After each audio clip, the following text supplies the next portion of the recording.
Bismillahirrahmanirrahim. Assalamualaikum warahmatullahi wabarakatuh. Innal hamdalillah nahmaduhu wa nasta'inuhu wa nastaghfiruh wa na'udzu billahi min syururi anfusina wa min sayyiati a'malina. May yahdihillahu fala mudhillalah wa may yudlil fala hadiyalah. Asyhadu an la ilaha illallah wahdahu la syarikalah wa asyhadu anna Muhammadan abduhu wa rasuluh la nabiyya ba'dah. Alhamdulillah, segala puji hanya bagi Allah atas segala nikmat karunia-Nya, segala rahmat dan kasih sayang-Nya. Semoga kita diberi ketetapan istiqomah dalam iman Islam untuk menghamba beribadah hanya kepada Allah Subhanahu wa taala. Semoga amal ibadah kita diterima di sisi Allah Subhanahu wa taala yang bisa membela dan menyelamatkan kita kelak di hari kiamat. Amin ya rabbal alamin. Shalawat dan salam kita sampaikan kepada Nabi kita Muhammad sallallahu alaihi wasallam atas jasanya, atas perjuangannya mendakwahkan agama ini dengan segenap perjuangannya, dengan jiwa dan raganya, dengan harta, dengan darah, keringat dan air matanya, sehingga sampai kepada kita menjadi hamba-hamba yang beriman, menjadi hamba-hamba yang mempunyai peluang untuk mendapat kasih sayang, rahmat dari Allah Subhanahu wa taala, dan berpeluang untuk mendapat keridhaan Allah Subhanahu wa taala. Semoga kita istiqomah untuk menjalani, menjaga sunnah-sunnahnya, mengikuti petunjuk yang datang dari Nabi kita Muhammad sallallahu alaihi wasallam, menjauhi segala apa yang dilarang dan menjadikan beliau sebagai contoh teladan dalam kehidupan kita sehari-hari. Semoga kita mendapat syafaat kelak di hari kiamat. Amin ya rabbal alamin. Alhamdulillah, kita lanjutkan pembahasan kita. Pembahasan kemarin kita sampai satu hadis, yaitu Nabi Muhammad SAW bersabda, "Idza asbahal abdu fa innal a'dha'a kullaha tukaffiru al-lisan." Setiap pagi seluruh anggota tubuh manusia itu di pagi hari akan memperingatkan kepada lidahnya, mulutnya. Taqulu, maka anggota tubuh yang lain itu berkata, "Ittaqillaha fina," bertakwalah kamu kepada Allah untuk kami, demi kami, supaya kami bisa menjadi anggota tubuh yang baik juga. Fa inna ma nahnu bik, karena kami ikut kamu. Kalau lisan kamu baik, kami ikut jadi baik. Kalau kamu buruk, kami juga terjerumus ke dalam kemaksiatan dan perbuatan dosa.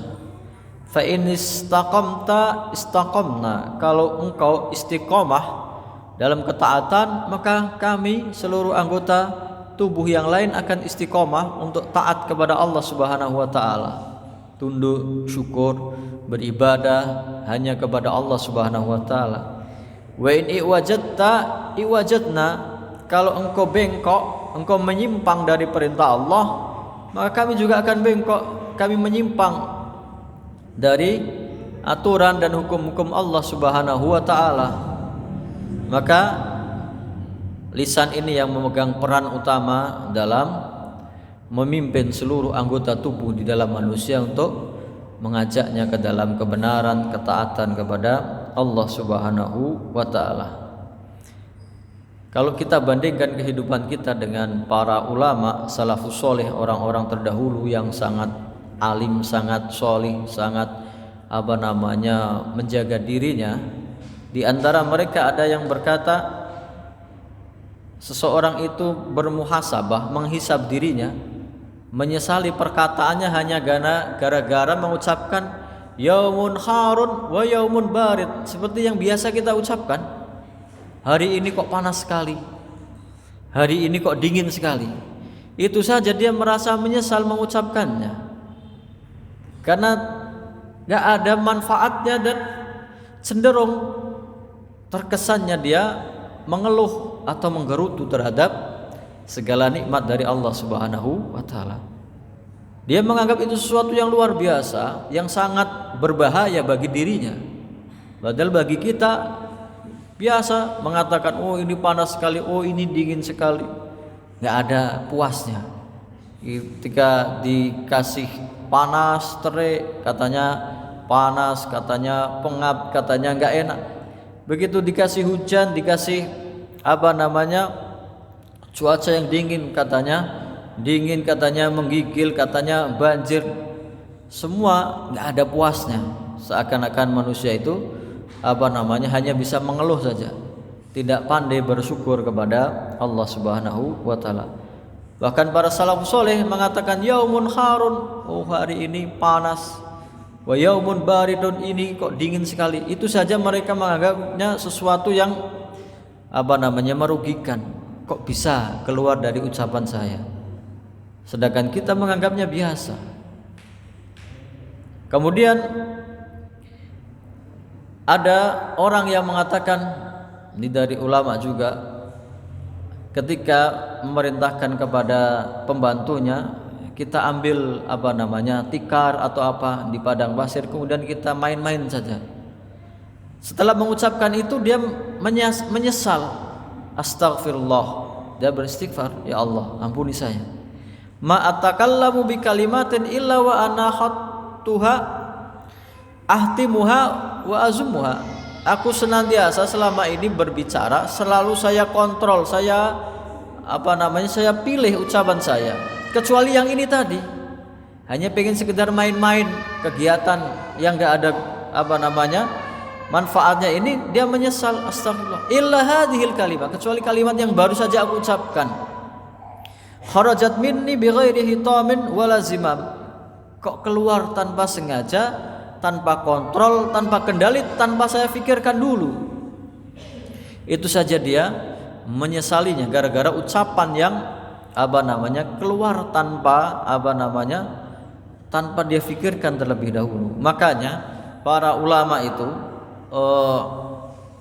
sangat memperhatikan ucapan apa yang keluar dari mulutnya, karena ini mudah, nggak banyak mengeluarkan tenaga. Kalau kita berjalan agak jauh mungkin agak capeknya, ada lelahnya. Begitu juga kegiatan atau gerakan dari anggota tubuh yang lain. Tapi lidah ini kok seakan-akan nggak ada capeknya untuk sekedar mengucapkan sesuatu ucapan yang ringan menurut kita, tapi kadang-kadang berat timbangannya, hisabnya kelak di hadapan Allah Subhanahu wa taala. Maka para ulama itu berbeda pendapat, apakah setiap ucapan manusia itu dihisab, ada hitungan pahala atau dosanya, atau hanya yang baik dan buruk saja. Jadi ada dua pendapat. Pendapat pertama, semua ucapan manusia itu ada hisabnya. Pendapat yang kedua, yang dihisab itu hanya ucapan yang baik dan ucapan yang buruk. Kalau ucapan yang baik dapat pahala, ucapan buruk dapat dosa. Apa yang dimaksud dengan ucapan yang pertama? Semua ucapan manusia itu ada hisabnya, yang gak ada urusannya dengan hal yang baik dan buruk. Apa itu contohnya? Contohnya orang ketika dalam keadaan sakit mengaduh, demam, menggigil, mengerang, kesakitan saja. Kalau menurut pendapat yang pertama tadi, seluruh ucapan akan ada hisabnya. Gak ada urusan dengan baik atau buruk. Dia hanya merespon dari anggota tubuhnya yang merasa kesakitan, dia mengerang kesakitan, mengadu. Itu saja menurut pendapat pertama, berarti semuanya ada hisabnya. Tidak tergantung cuman apakah dia baik atau buruk saja. Semuanya ada hisabnya. Dan yang dikuatkan adalah pendapat yang pertama tadi. Semua ucapan itu gak ada, apakah dia bernilai kebaikan atau bernilai keburukan, bahkan tidak ada urusannya dengan kebaikan dan keburukan pun ada hisabnya. Dalilnya dalam surat Qaf ayat 18. A'udzubillahi minasyaitonirrajim. Bismillahirrahmanirrahim. Ma yalfidhu min qaulin illa ladaihi raqibun atid. Tidaklah terlepas ucapan dari mulut seseorang kecuali dicatat malaikat raqib Nah, kalau yang kita mengatakan raqib, malaikat atid. Padahal raqib itu yang mengawasi, yang kuat, yang maha mengawasi, yang mencatat semua amalan manusia. Di sini dikatakan ma yalfidu min qaulin, apa saja yang terlepas keluar dari ucapan manusia dicatat. Berarti orang yang mengerang kesakitan, ada teriak-teriak, ada orang yang mengaduh, yang enggak ada urusannya dengan baik atau buruk saja, ada catatannya di catatan malaikat, ada hisabnya kelak. Makanya para ulama itu mengatakan kullu kalam ibni Adam alaihi lalahu, setiap ucapan anak Adam manusia alaihi itu artinya beban baginya, tanggungannya. Tanggungan itu artinya ada yang dia harus bertanggungjawabkan. Kalau itu buruk berarti ada dosa yang dia harus menanggungnya. Kalau baik ya jelas dapat pahala. Lalahu, tidak lahu itu untuknya. Untuknya itu artinya kalau lahu itu positif, tidak untuk kebaikan dirinya. Berarti semua ucapan manusia kebanyakan adalah membebaninya, menjadikan dia bertanggung jawab atas resiko yang dia ucapkan itu. Lalahu, tidak mendukungnya, tidak membelanya, tidak menambah pahalanya, illa kecuali. Jadi seluruh ucapan kita ada pertanggungjawabannya, beban bagi kita kelak untuk mempertanggungjawabkannya, illa maka min dzikrillah, kecuali yang di dalamnya ada zikir kepada Allah Subhanahu wa taala, ingat Allah Subhanahu wa taala. Mengingat Allah Subhanahu wa taala, berzikir, mengucapkan, kemarin kita sudah contohkan ada ucapan yang kalau kita membacanya 100 kali dalam sehari kita seperti memerdekakan budak, diangkat derajatnya, diampuni oleh Allah Subhanahu wa taala. La ilaha illallah wahdahu la syarikalah, lahul mulku wa lahul hamdu wa huwa ala kulli syai'in qadir.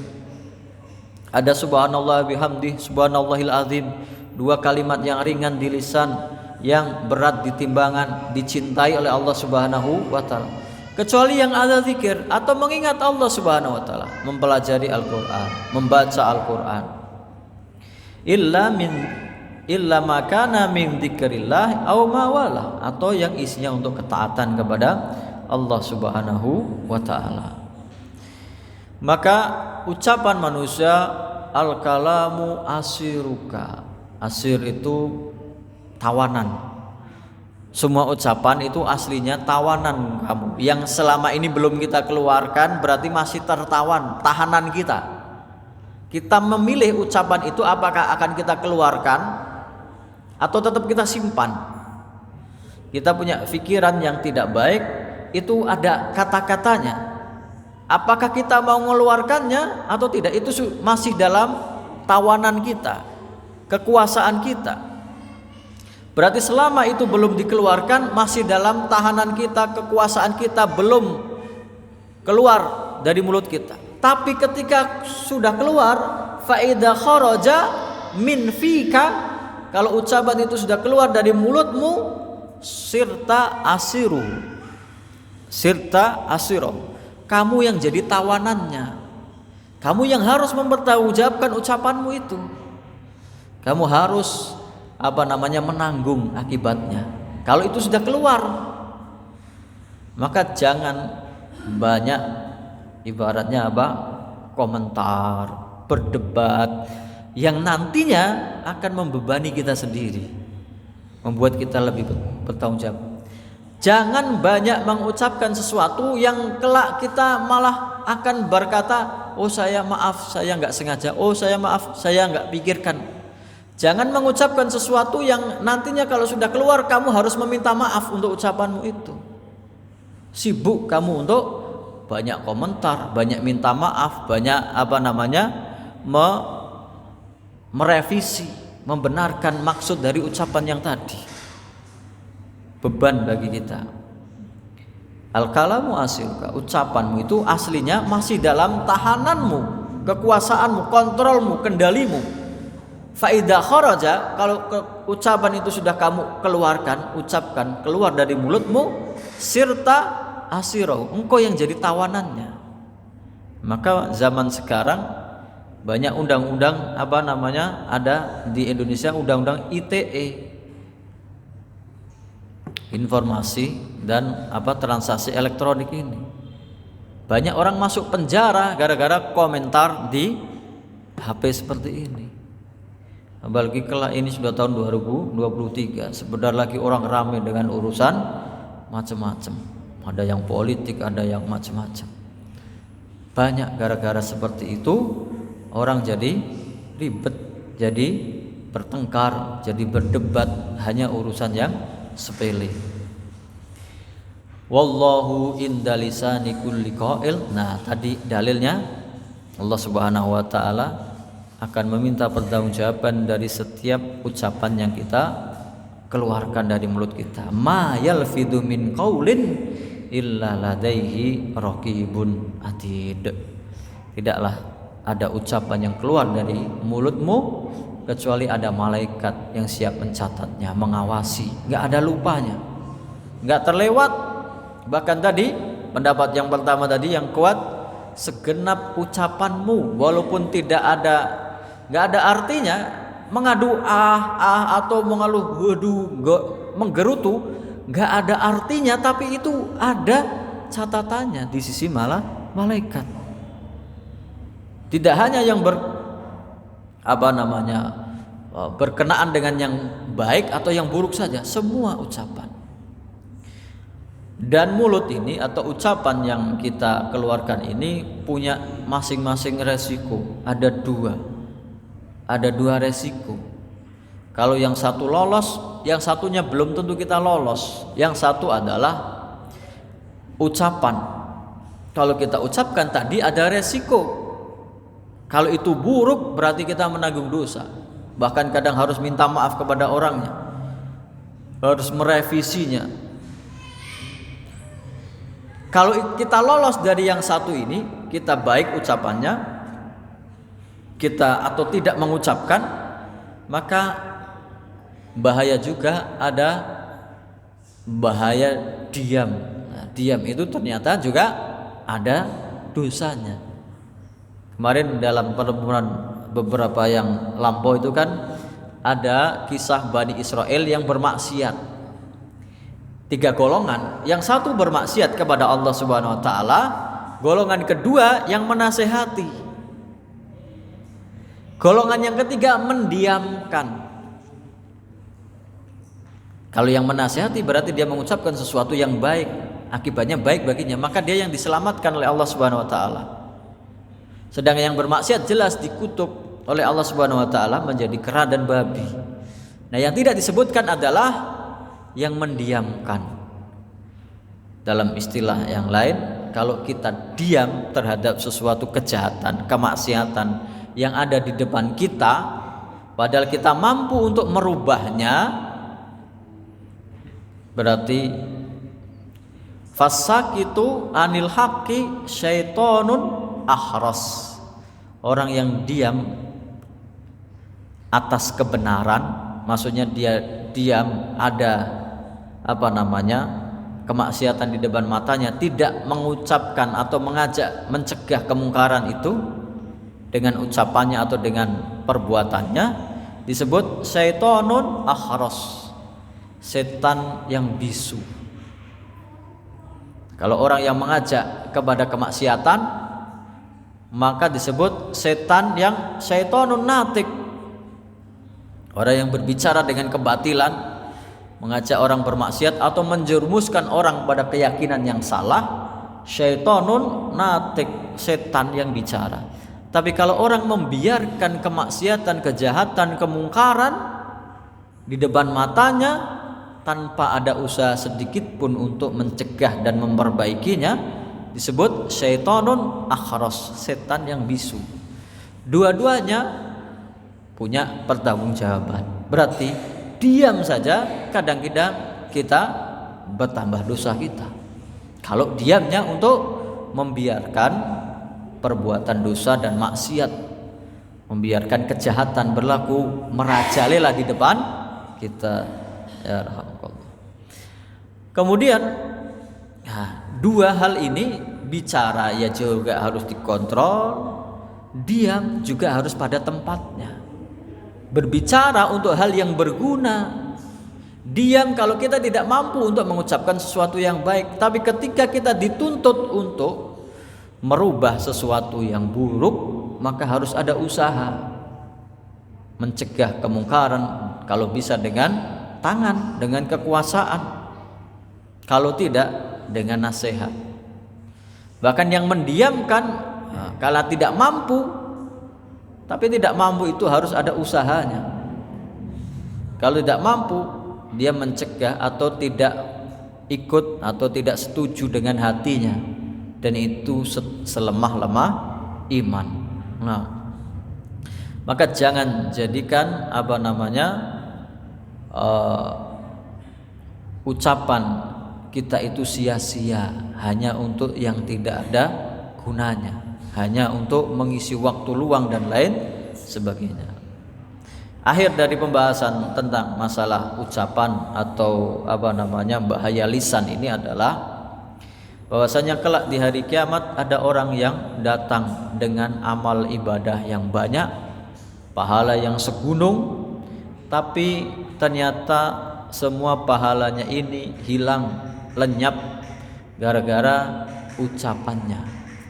Seperti yang kemarin hadis, yang seseorang sudah berusaha banyak amalannya, dia berdakwah, dia menasihati orang lain, tapi gara-gara tidak sabar dia mengucapkan sesuatu yang memvonis orang itu.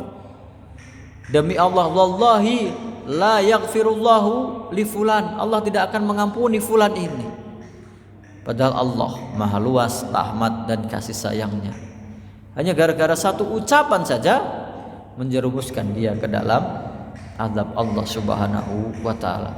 Maka kelak ada orang yang datang di hari kiamat dengan pahala yang segunung banyaknya, yang dipikul banyak pahala puasanya, pahala sholatnya, pahala sedekahnya, pahala amal kebaikannya, baca Qur'annya, tapi ternyata lisannya banyak melepaskan ucapan-ucapan yang menyakiti orang lain, atau ucapan-ucapan kekufuran yang menghilangkan semua pahalanya ini lenyap, hilang seperti debu berterbangan ditiup angin. Dan sebaliknya, ada orang yang membawa dosa kesalahannya kelak di hari kiamat sebesar gunung, tapi ternyata dosanya yang sebesar gunung itu bisa diampuni atau dihapuskan karena lisannya juga yang banyak berzikir, bertobat kepada Allah Subhanahu wa ta'ala, banyak melakukan amal lisannya, membaca Al-Quran, banyak bertobat, beristighfar kepada Allah Subhanahu wa ta'ala. Ini pembahasan tentang lisan. Pembahasan berikutnya adalah tentang perbuatan, langkah-langkah yang menjerumuskan manusia dalam perbuatan dosa dan maksiat. Maka bagaimana menjaga supaya jangan sampai langkah kaki kita terjerumus ke dalam dosa dan maksiat? Ya tadi kita pikirkan semua apa yang akan kita lakukan, apa yang akan kita langkahkan, kaki kita ini kemana, kita pikirkan apakah ada manfaatnya, ada pahalanya atau tidak. Kalau ada pahalanya, ya langkahkan. Melangkahkan kaki ke masjid, melangkahkan kaki ke majelis taklim, melangkahkan kaki untuk ibadah, untuk bekerja mencari nafkah. Ibadah kepada Allah Subhanahu wa ta'ala ada pahalanya. Bahkan setiap langkah orang ke masjid untuk sholat jamaah, setiap langkahnya, dalam hadis ketika seorang itu berwudu dengan menyempurnakan wudunya, kemudian melangkahkan kaki ke masjid, setiap langkah yang dia lakukan menghapus kesalahan dan meninggikan derajatnya di hadapan Allah Subhanahu wa ta'ala. Kalau ternyata langkah kita ini tidak ada gunanya untuk ke tempat yang cenderung untuk maksiat, maka lebih baik untuk kita tinggalkan. Lebih baik kita berdiam daripada kemana-mana isinya maksiat. Kenapa? Karena bahayanya ketika kita sudah berniat menuju ke tempat maksiat, ternyata Allah Subhanahu wa taala mentakdirkan ajal kita sampai di situ. Mungkin belum ke tempatnya, belum sampai di tempatnya, tapi sudah menuju, melangkah ke situ. Dan betapa banyaknya orang yang seperti itu, sedang berada di tempat maksiat atau sedang melangkah menuju ke tempat maksiat, tertimpa musibah lalu meninggal dunia, su'ul khatimah.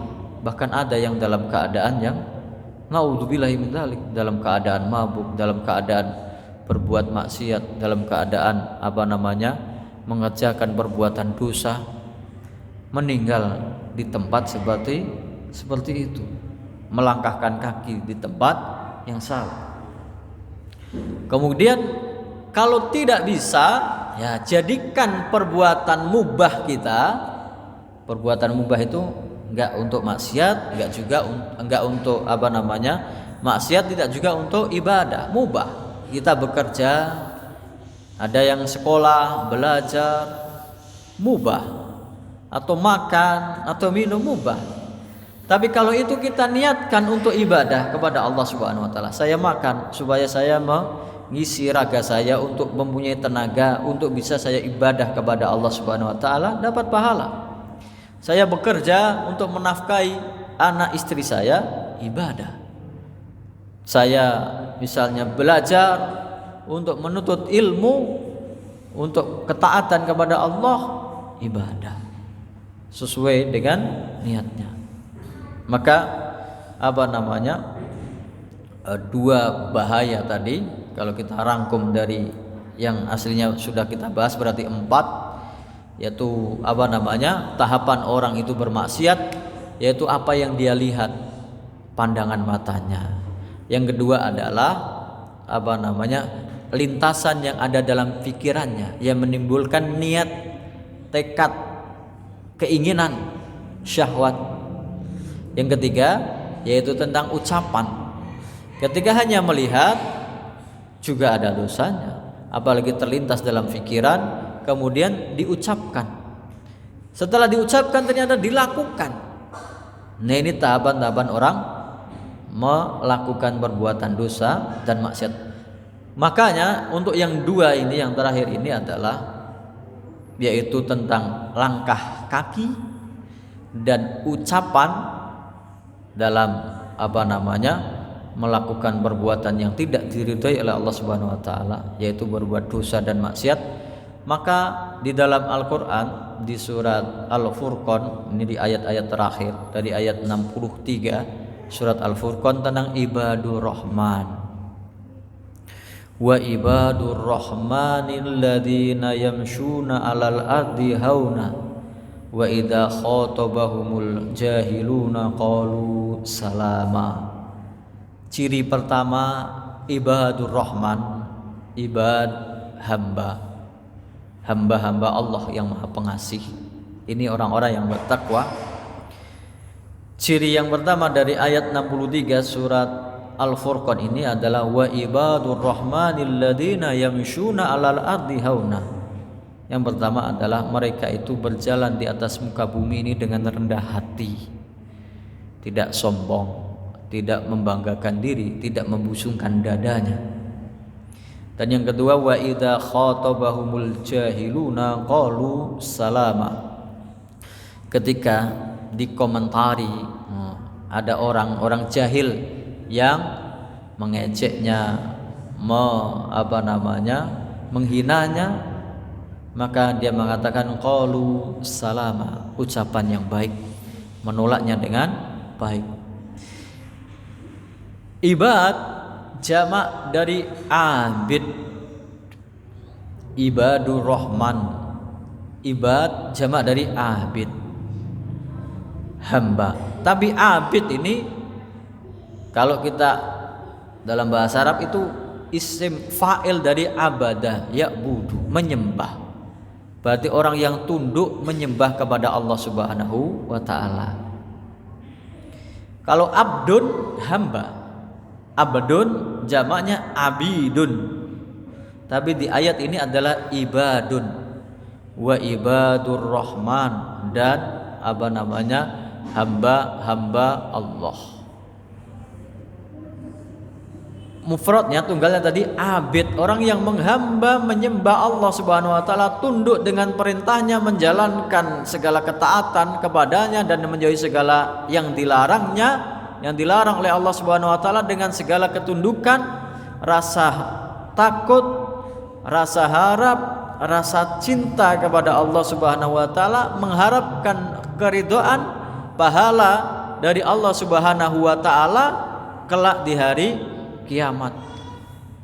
Itu abid, orang yang beribadah kepada Allah Subhanahu wa taala dengan penuh ketundukan, kepasrahan, merendahkan diri, penuh harap, penuh rasa takut, penuh rasa cinta, mengharapkan pahala, diselamatkan dari api neraka, dimasukkan ke dalam surganya Allah Subhanahu wa taala. Abid jamaknya ibad. Kenapa istilah ini lebih khusus kepada orang Islam? Kenapa? Karena kalau abdun itu konotasinya dua. Abdun, memang abdun itu sesuatu yang istimewa. Kalau dia berada di puncak penghambaan namanya abdun. Tapi abdun ini berlaku untuk keduanya. Kedua itu maksudnya siapa? Yaitu orang kafir dan orang mukmin. Orang kafir mereka hamba Allah, cuman tidak mau menjalankan ketaatan kepada Allah, tidak mau beriman kepada Allah. Orang mukmin abdun juga. Semuanya kita itu terpaksa sebagai hamba, makhluk Allah, hamba Allah. Kenapa? Orang kafir tidak beriman kepada Allah, tapi dia tidak bisa menolak takdir Allah. Dia yang menciptakan Allah Subhanahu wa taala, yang memberi rizki Allah Subhanahu wa taala. Allah kalau mau menimpakan sakit kepadanya, dia juga akan merasakan sakit, ditimpa penyakit. Kalau Allah mentakdirkan dia meninggal, dan pasti meninggal, dia tidak bisa menolak takdir Allah. Dia abdun, hamba. Tapi memang posisi yang tertinggi dari seorang hamba dalam istilah Al-Quran adalah abdun. Sebagaimana Allah Subhanahu wa taala memuji Nabi Muhammad SAW, Subhanalladzi asra bi abdihi lailam minal masjidil harami ilal masjidil aqsal ladzi barakna haulahu linuriyahu min ayatina. Maha suci Allah Subhanahu wa taala yang telah memperjalankan abdihi, hambanya, yaitu Nabi Muhammad SAW, padahal dia manusia yang paling mulia. Nah, ibadur rahman, orang-orang yang menghamba kepada Allah Subhanahu wa taala, yang mau taat, yang mau tunduk, yang mau merendahkan diri, mau menyembah Allah Subhanahu wa taala dengan penuh rasa ikhlas, ketundukan, rasa harap, rasa takut, rasa cinta, mengharap keridhaan Allah, kasih sayang Allah, mengharapkan surga dan takut dengan nerakanya. Hamba Allah yang maha pengasih, ibadur rahman. Ciri pertamanya alladzina yamshuna alal ardi hauna. Ini hubungannya dengan manusia secara pribadi. Kalau kita berinteraksi dengan orang lain, maka tadi langkah kaki kita, yaitu orang-orang yang berjalan di atas muka bumi ini dengan rendah hati, tidak pernah menyombongkan diri. Makanya di dalam surat Luqman, ketika Luqman menasihati anaknya, wala tusair khaddaka linnasi maraha wala tamshi fil ardi maraha, wala tusair khaddaka linnasi wala tamshi fil ardi maraha. Jangan engkau memalingkan dadamu karena sombong terhadap manusia. Wala tamshi fil ardi maraha, jangan kamu berjalan di muka bumi ini dengan sombong. Innahu, sesungguhnya Allah Subhanahu wa taala, wallahu la yuhibbu kulla mukhtalin fakhur. Sesungguhnya Allah Subhanahu wa taala tidak menyukai orang yang sombong dan membanggakan diri. Orang yang menyombongkan diri, membanggakan dirinya. Maka ciri yang pertama dari hamba Allah yang ibadur rahman, orang-orang yang hanya menghamba kepada Allah, melepaskan diri dari rasa sombong, ciri berjalannya saja.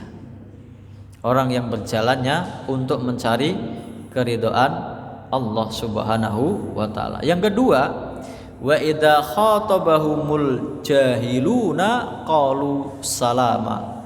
Kalau dia diajak bicara, digoda, dihina, direndahkan orang-orang yang jahil, dia mengatakan salama, ucapan yang isinya keselamatan. Artinya tidak ikut melayani. Jadi ada orang yang ngajak debat, kita nggak ada ilmunya, orang itu juga nggak paham apa-apa, nggak usah ditanggapi. Qalu salama. Bagaimana qalu salama ini dalam ayat yang lain? Idfa billati hiya ahsan, balaslah dengan kebaikan, nggak usah kamu layani debatnya. Fa idzal ladzi bainaka wa bainahu adawatun ka'annahu waliyyun hamim. Kalau orang yang tadinya mendebat kamu, memusuhi kamu, seakan-akan musuh yang bebuyutan, kalau kamu membalasnya dengan kebaikan, maka kelak akan menjadi sahabat yang setia, sahabat teman karib yang mengikuti kebaikanmu.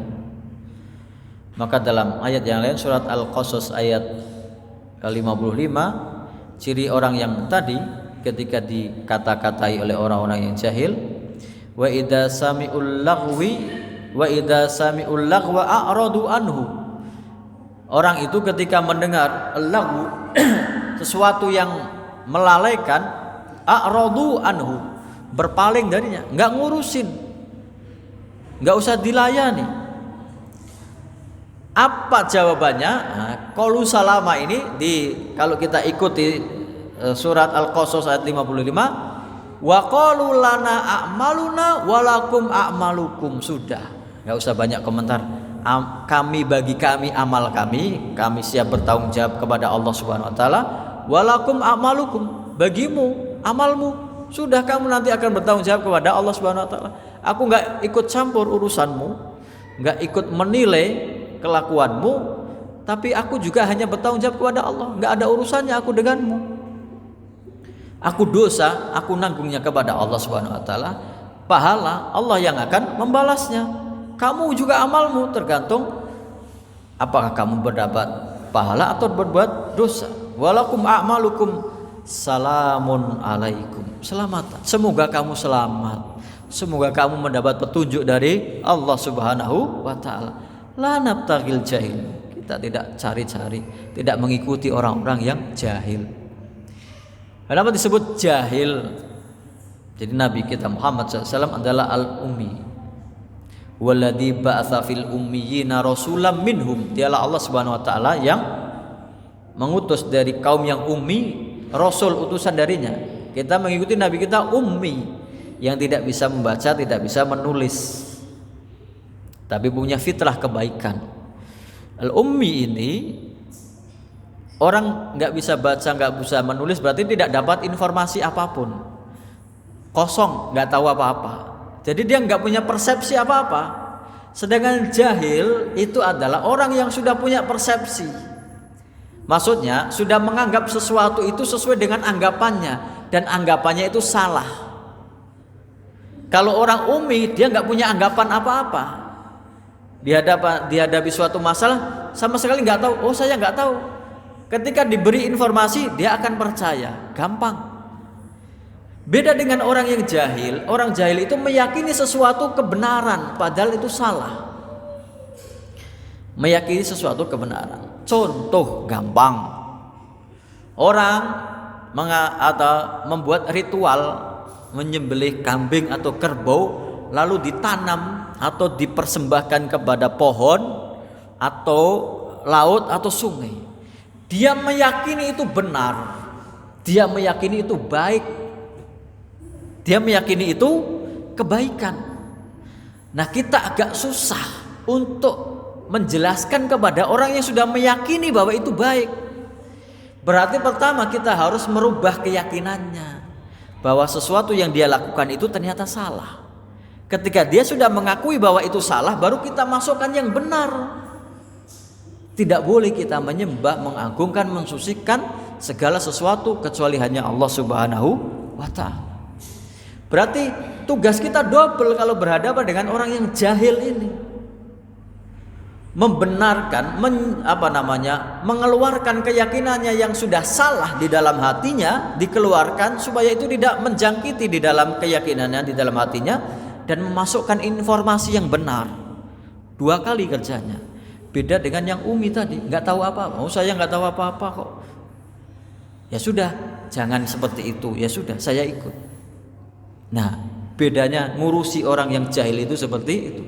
Maka dianjurkan dalam Al-Quran ya tadi, wa idza sami'ul laghwa, contohnya orang yang mendengar ucapan-ucapan yang nggak ada gunanya, a'radu anu berpaling, nggak usah ikut-ikutan debat dalam urusan yang kita tidak tahu asal usulnya dan tidak punya kepentingan apapun dalam masalah itu. Kemudian waqalu, kita katakan lana a'maluna walakum a'malukum, bagi kami amal kami, apa yang kami yakini, sudah. Dan bagi kalian, kalau kalian sudah menganggap seperti itu, ya sudah, itu tanggung jawab kalian nanti di hadapan Allah Subhanahu wa ta'ala. Bahkan salamun alaikum, semoga kalian dapat keselamatan, semoga Allah memberikan petunjuk kepada kalian. La nabtagil jahil, kita enggak cari-cari, tidak mengikuti orang-orang yang jahil. Sebagaimana Nabi Ibrahim alaihissalam ketika mendakwai ayahnya sendiri, disuruh untuk tidak menyembah berhala, ayahnya malah marah. Azar, kalau kamu tidak mau berhenti wahai Ibrahim, akan aku rajam engkau. Dilempari batu, bahkan diusir. Wahjurni maliyah, tinggalkan aku untuk waktu yang lama, keluar kamu dari kampung ini. Maka apa jawaban Nabi Ibrahim alaihissalam?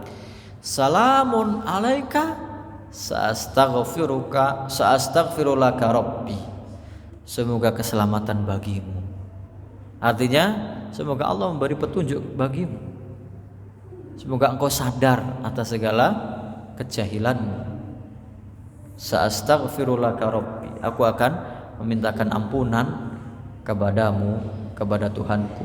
Tapi kalau memintakan ampunan kepada orang kafir yang sudah meninggal, nah ini yang tidak boleh. Bahkan Nabi Ibrahim ditegur oleh Allah Subhanahu wa ta'ala karena memintakan ampunan kepada ayahnya ketika sudah meninggal. Nah ini Iwa ibadur rahman, ada 2 amalan di situ. Amalan melangkahkan kaki dengan cara yang tidak sombong untuk ketaatan kepada Allah Subhanahu wa ta'ala.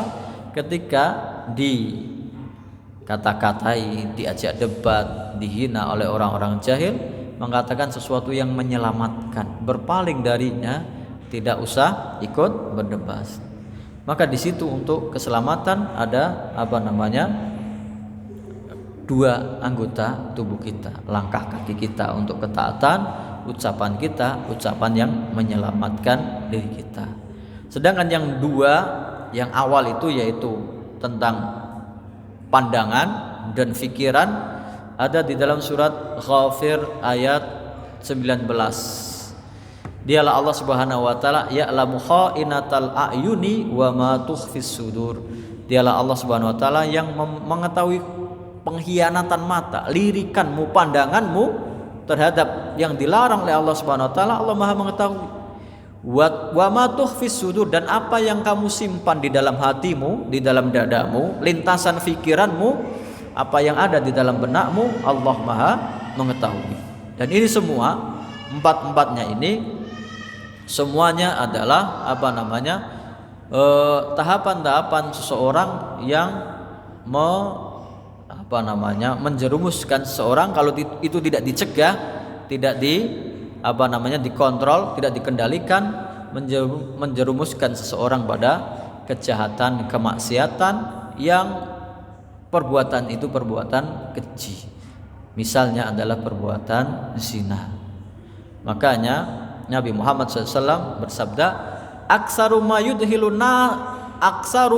yudhilun nasa an-nara al-famu wal farj. Kebanyakan dua hal yang menyebabkan seseorang manusia itu masuk ke dalam neraka cuma dua kebanyakan, al-famu lidah mulut, wal farju dan kemaluan. Dosa karena ucapan, dosa karena perbuatan zina. Kemudian habis. Insyaallah kita lanjutkan di pertemuan yang akan datang. Wallahu taala alam. Kita tutup dengan doa kafaratul majelis. Subhanakallahumma wa bihamdika asyhadu an la ilaha illa anta astaghfiruka wa atubu ilaik. Assalamualaikum warahmatullahi wabarakatuh.